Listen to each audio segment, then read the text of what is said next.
Welcome to Masters of Self University podcast, your highest source of sacred truths and universal wisdom.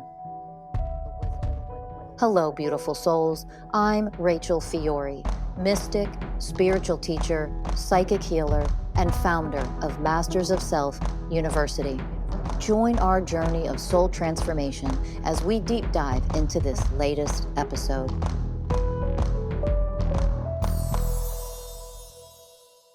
Hello, everyone, and welcome to another episode of the Masters of Self University podcast. I'm your host, Ellie Lee. And I'm your host, Danny Morley. And today, me and Danny are going to talk about something really relevant that's been occurring for me physically. Yeah. I feel like for you, definitely emotionally. Yeah. Ego deaths. Dun, Yeah. dun, dun. Dun, dun, dun. Yeah. I think for me, it started when we went on vacation 3 weeks ago. Here's another thing. I've realized that there's no such thing as vacation. It's when you go to where you're going, what are you going to learn? Is what How a vacation. Are you going to be challenged? Yeah. How are you going to be challenged? Yeah. And I realized before it used to be vacation was because I was just numbing everything and escaping. So that's why it was a vacation. But anyways, yeah, I mean, I think we should definitely talk about our experience of going to this music festival that we went to for 3 days. Danny loves this group called Above and Beyond. Yeah, been really into this genre of music, electronic dance music, and them in particular, this artist, they've got a strong focus and influence of love and all about unity. So the combination of going to these music shows and music festivals that are based all around like love and unity, combined with like this electronic dance music, it really did it for me for a long time. And there was this, all the people that are part of this particular that like to go to these shows, they call it the Anjuna family because their record label is called Anjuna. And whenever this is the third time I've been to this festival, and after you get your barcode on your wristband or whatever, you walk in, there's a big sign that says "Welcome home, Anjuna family."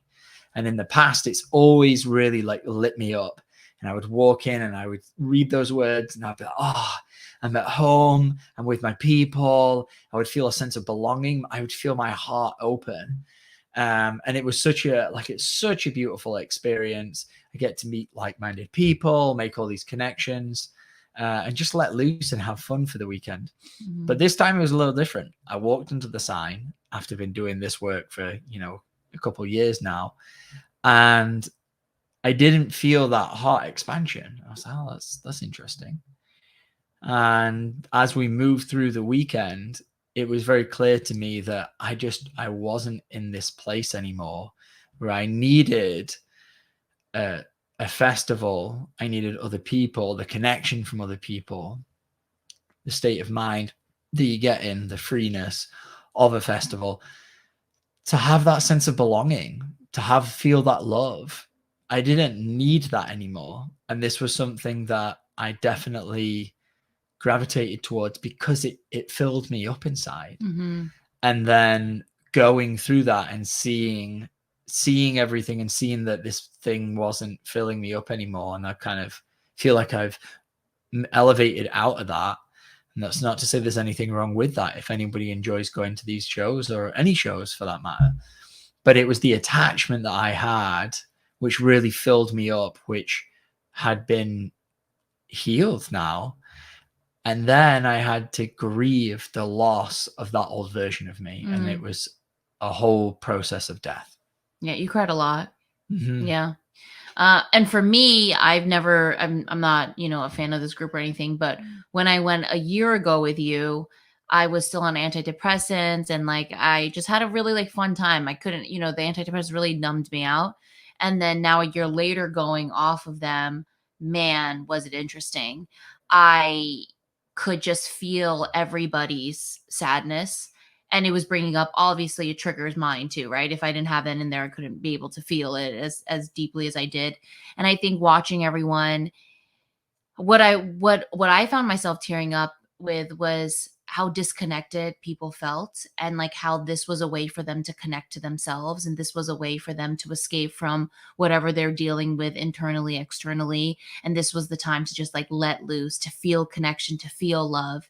And there was like one day, I think it was the second day of the festival, when you and I were sitting, and it was at a gorgeous venue called the Gorge in Seattle. It's like literally in the middle of a canyon, and we're sitting at the top and like in this like beautiful, scenic nature and with all these people. And I just remember like starting to cry and like getting really emotional. And I'm like, man, like this is the sentiment of the entire world, this disconnection, this sadness, this wanting to escape. And I found myself just wanting to leave because of what it was bringing up in me, and then what I was feeling in other people. And then also grieving like the fact that I'm too sensitive to walk into a venue of 30,000 people. Like after that festival, my nervous system was on fire, like fried. I couldn't stop shaking. And I'm grieving too in a different way with you, of like the things that I used to do, I can no longer do those things anymore. And it's getting more and more intense. So the ego death doesn't just stop at the festival. It's really come in many different forms and aspects in both of our individual lives. Yeah, I mean, last year definitely I could feel it. Same, like I could really feel being a HSP, highly sensitive. Like I could feel what I was taking on, and like the energetic side to things. But this year it was like it was a whole different ball game. It took like a full week of going to the ocean every day, doing this deep work, clearing, healing any of the powerlessness wounds that were showing up, because it just felt like there was so much energy, so much density that I'd kind of taken away and kind of brought with me back home that I needed to process and work through.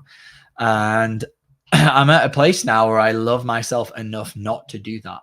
And we use the word can't, like, oh, I can't do that anymore. And this is what I've been saying, but it's not, I can't from a powerless place. It's not, oh, I can't handle this. It's I can't do this because it's not in alignment with the path that I'm on right now. And yeah, there might be little elements of powerlessness that play in there, but for the most part, it's the way that I feel. And I know this is the same for you. It's like, oh, I'm the consequences to going to something like this, where I'm at right now in my life, the amount of clearing and processing of like other people's energies that I have to do no longer becomes worth it.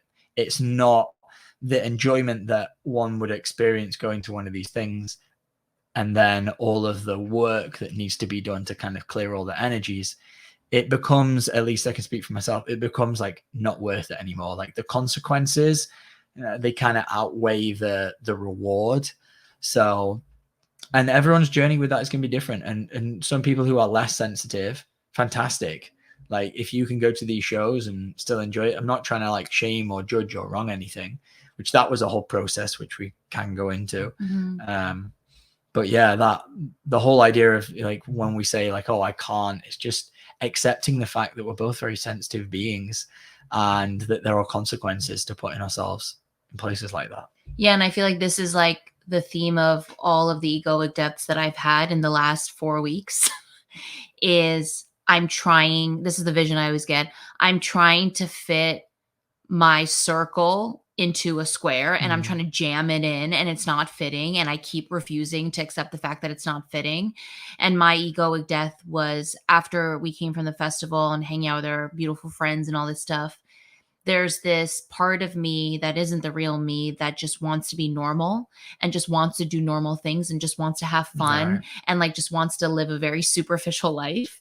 And after I came back from the festival and my nervous system and everything, all of like the programs of like terror and dread and fear that were left in there all came up to the surface. And I just could understand that I needed to let this version of me die with grace and love. And that's not easy to do, because I could still feel this part of me wanting to hang on and cling on for dear life. In the moment that I was like, Ellie, let it be.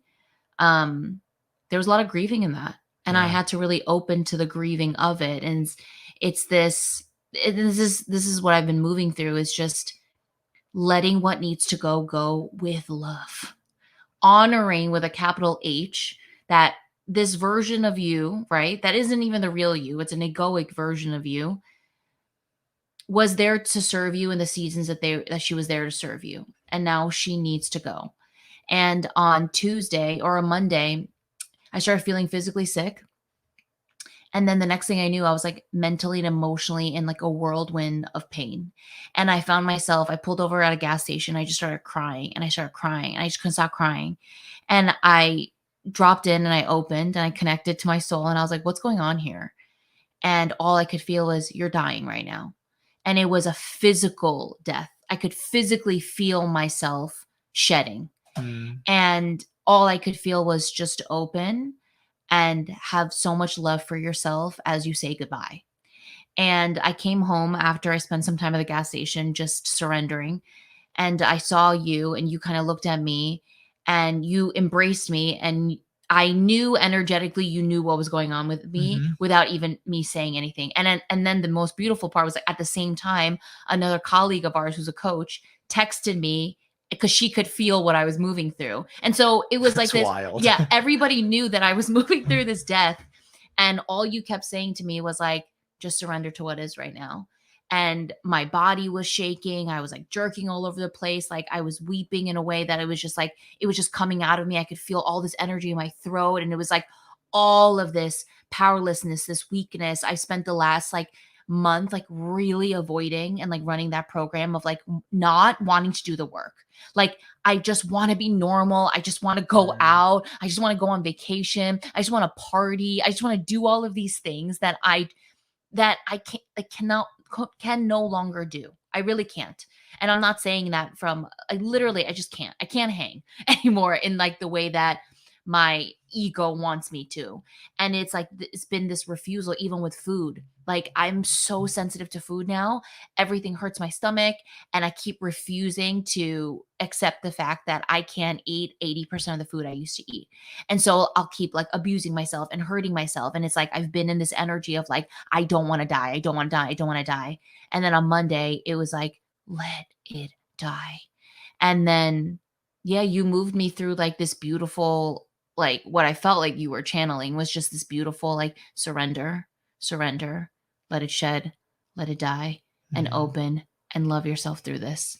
And that's what I had to do for hours and hours and hours. Yeah, it was coming through. Yeah. I could feel that it was like it was like the river, the dam was breaking down, and there was all of this stuff that you've been holding back, Yeah, that you were avoiding. It was finally like, no, your soul was ready to like let that go, let that part of you die, or you were ready. yeah, And all you have to do in that moment is surrender to it. When that part of you is dying, just allow it to die and come back to your heart, because what's actually dying is just a part of your shadow. yeah, But because we get so attached to that part of us that we think is us, when it dies, we have to grieve it. It's painful because we've spent 30, 40, 50, however many years attached to this thing, thinking that that's what we are. And then when we do this deep work and we start to heal enough to allow these layers of our ego to die, we really have to grieve. And I could really feel, I knew exactly what you were moving through because I've moved through very similar things. I could feel you. I could feel that, yeah, you were just ready to shed that layer. yeah.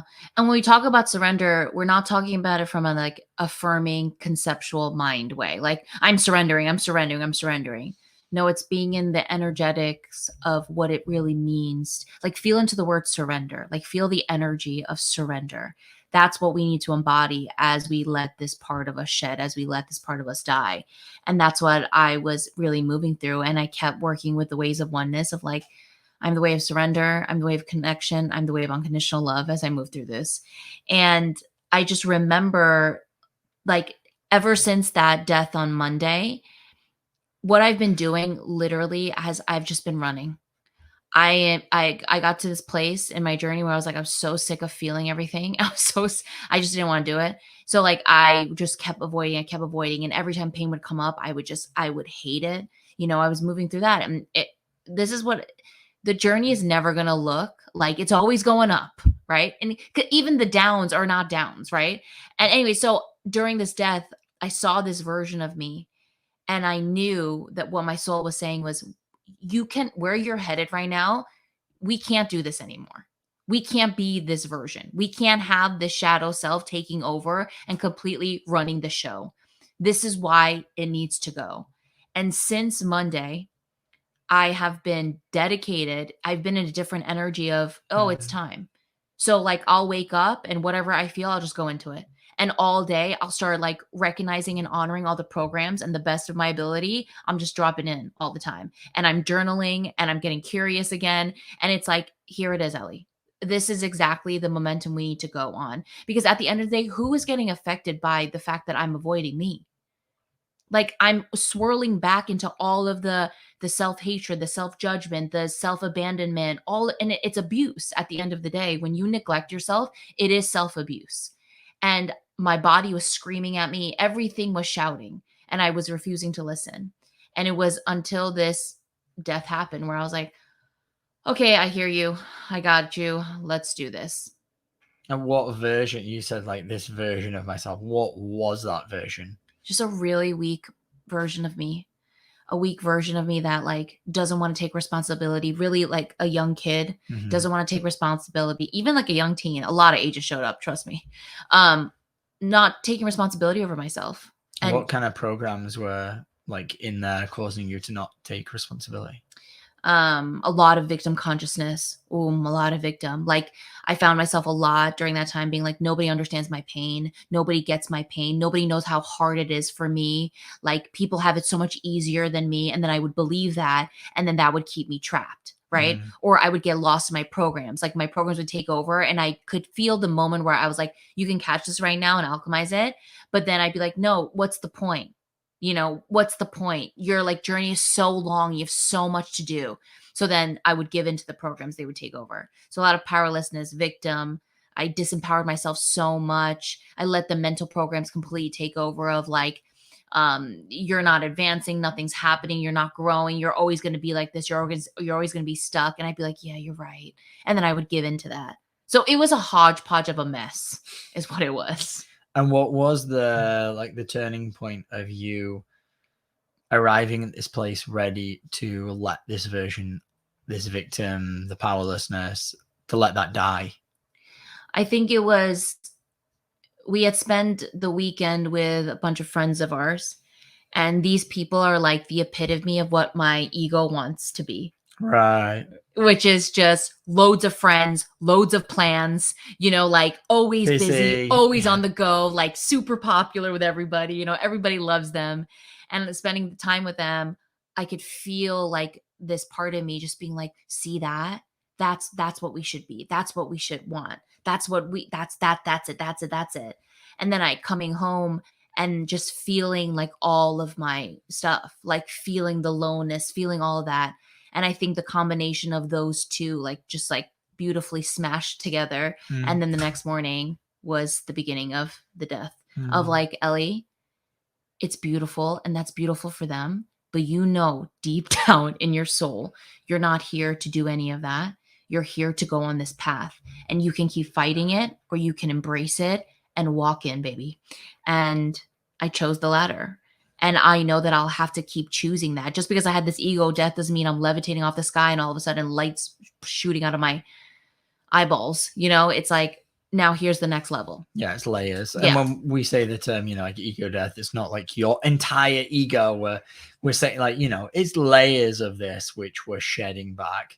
And these things they come in waves.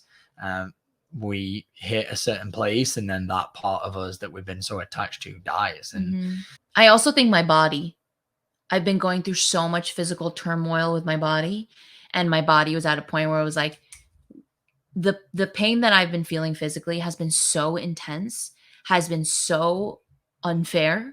It has not been right. And I keep avoiding that. And I think the night before, it was just done. It was at peak's end. Yeah. And that's when I knew too, like, everything is asking you to go and step up. It's been really interesting as your partner to, over the last year, feel the times where you do avoid, and like not to, as your partner, not to become the coach, and kind of pull you up on it, not to be the parent, which, that will just bring an awful dynamic into any relationship if we're treating our partner like a child. Mm-hmm. So to just honor like the journey that you're on, to recognize, I can clearly see that you're avoiding what it is that, you're triggered in right now.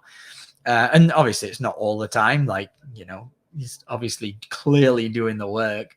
But the reason why I bring this up is to feel that shift. I could feel a shift in you in this last week of the way that you were talking about the amount of responsibility and ownership that you were stepping into. I could feel it in you that something had shifted into this place where, instead of just trying to make it through the programs and everything, and Ellie came off antidepressants this year that she'd been on for 20 years, which is a huge feat.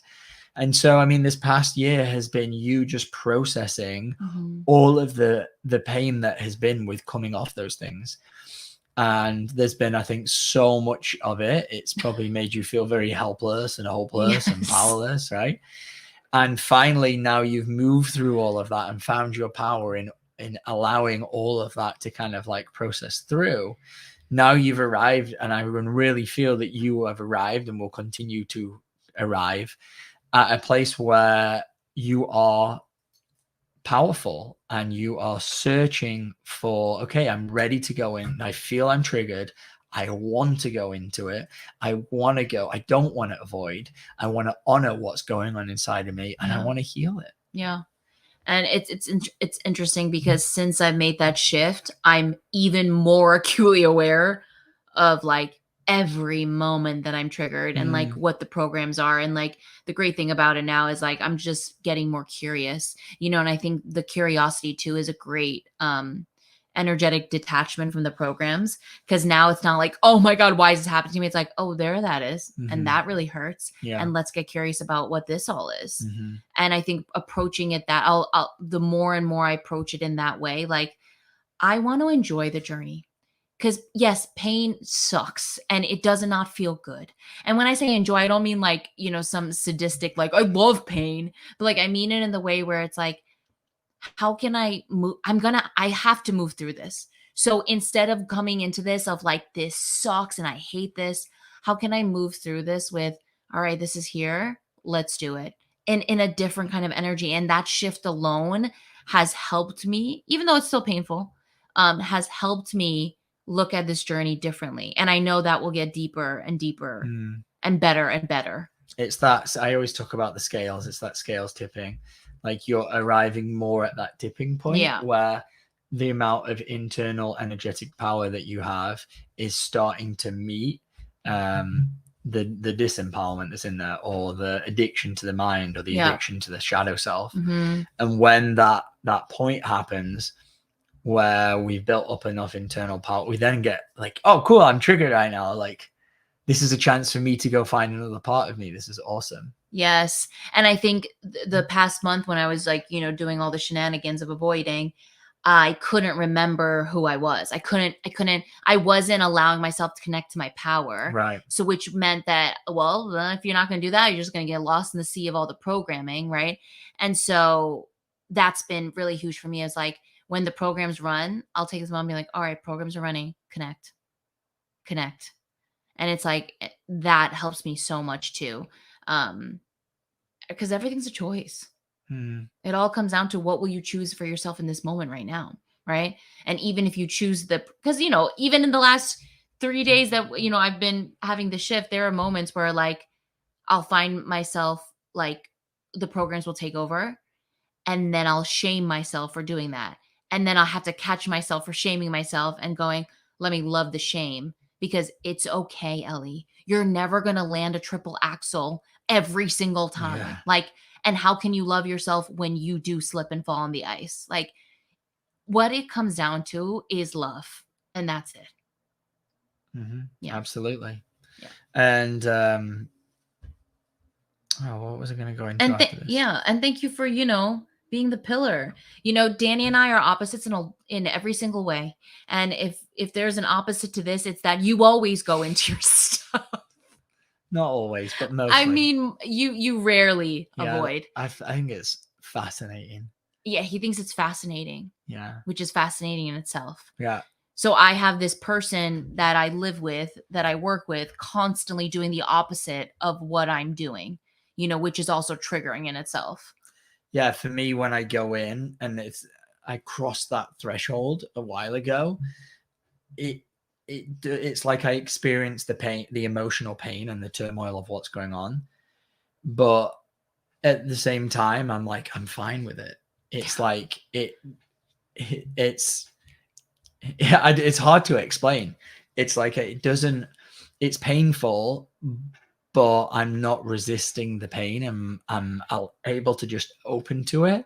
And at the same time, I'm feeling the pain. I'm also feeling like the love and I'm sure everyone understands, like, might understand this reference. When you like sat on a plane for 6 hours and then you finally get to like stand up and stretch and go to the bathroom and walk, like it's a little uncomfortable, but it feels really good. Like when you've been in this position for so long and then you finally get to like, oh yeah, to me that's kind of like what it's like. It's like, oh, I finally realized I've been holding on to this thing and now I get to like open and let it go. And yes, the process might be a little painful, but at the same time you feel the pain, you also feel like the release, the openness, the expansion, the love, the joy, the peace, the beautiful sensations that come with the healing. That's what I experience, and I'm sure that's why I avoid less. I'm sure if it was roles reversed, I would avoid more. Yeah, because there was this one time where you tapped into what I was moving through, and you were like, I don't know how you do that. I was like, yeah, man, it's dark. It's dark. It felt like a vice grip around my heart, and it took me like a day or two to clear it. It was awful. Yeah, there was a lot of heaviness, and that's what what you want to reiterate is, like, no journey looks the same. No, it's all unique. So if you ever find yourself comparing or all this stuff, it's like you're disgracing your divinity and your path and your journey. And like, I've done that a lot with Danny of like, why can't, it's like, Ellie, it's different. Okay. So honor what's yours. And in the long run, it's going to be interesting to have this conversation in a few years when we're both further along this path, because the amount of power that is in there, that is hidden, that you're finding is going to be insane. It's far beyond anything that I could ever comprehend. So as a coach and as a light and as a healer in this work, like the amount of power that you'll be able to pull from is insane. And so sometimes the longer, the harder paths, yes, they are more difficult, but there's always a gift. There's always a gift in everything. And when we heal, it allows us to actually see the gift and not look through those eyes of the victim, to look through divine eyes. And that comes from connecting with your heart. Yeah. And being the way of patience. I think so many people on this path is like, I just want to get to the finish line. I just want to heal. I just want to know everything. I want it to be done. And it's like, man, it's always that example of like, if you want to climb a mountain and you just take an elevator to the mountain, it's not going to feel that good when you're at the top. You're like, all right, this is great, but I didn't have to work that much to get here. But when you trek and you camp and you cut your needs up or whatever, and then you get to that, you'll look down on the journey and go, man, like, look at what I did to get to the top. And it's like, I call in the way of patience a lot. So yeah, I was definitely back in 2021 when I did this ayahuasca retreat. I did that was what kept on coming through. It was before I started any of this work, and it was just all of the control programs around my healing and the powerlessness that I was feeling. And it was really blocking me from actually healing because I was so focused on getting to the end. Yep.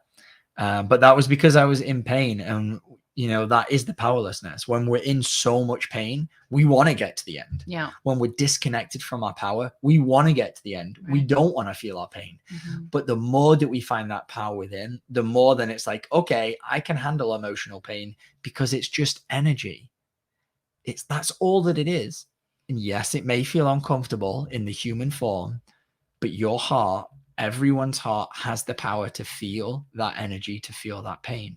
And when we do, when we feel it from our heart center, that's where the alchemy happens, and it gets transmuted back to love, because that is what we are. Yeah. Beautiful. Yeah. When the pain shows up, how will you nurture it? How will you love it? Because it's a part of you. Yeah. And that is self-love. And it was so beautiful watching you go through all of this the day before Lionsgate. So for anyone at home who's listening that doesn't know what Lionsgate is, just Google it real quick. It's a really high energy day, which was on Tuesday, 8/8 this year.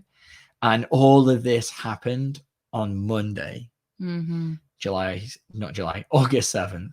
Yeah. And so it was like, talk about divine timing. It was like seeing this old version of you like die, and you moving through all of this and grieving this part of you that has kept you kind of in this disempowered, weaker state, to then watch you then step more into your power for 8/8, for this portal of creating a new you.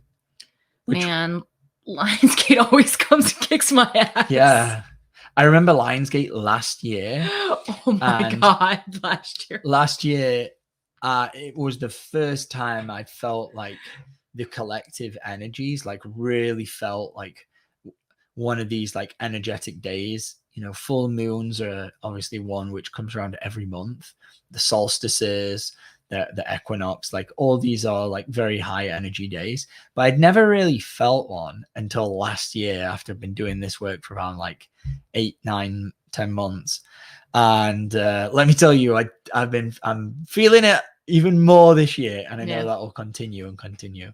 Yeah. So for anyone out there, you know, I made a couple of videos on social media of this egoic death, and man, mad people were like, me.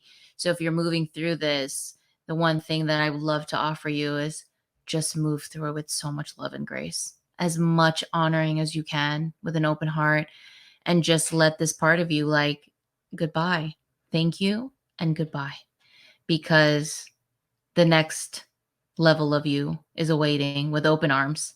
And I think too, I'm just learning how to surrender more and more to like this life. You know, do you mean like this life, as in like the path that you're on? Yeah. You know, you and I had a conversation today where I was like, I don't want more challenges, and you were like, that's the problem, man. Like, embrace the challenges. I was like, oh, that's right. So that was the powerlessness program coming up in that moment. And it's like, yeah, let's just move, because life will throw you constantly. So how can we just love ourselves through it all?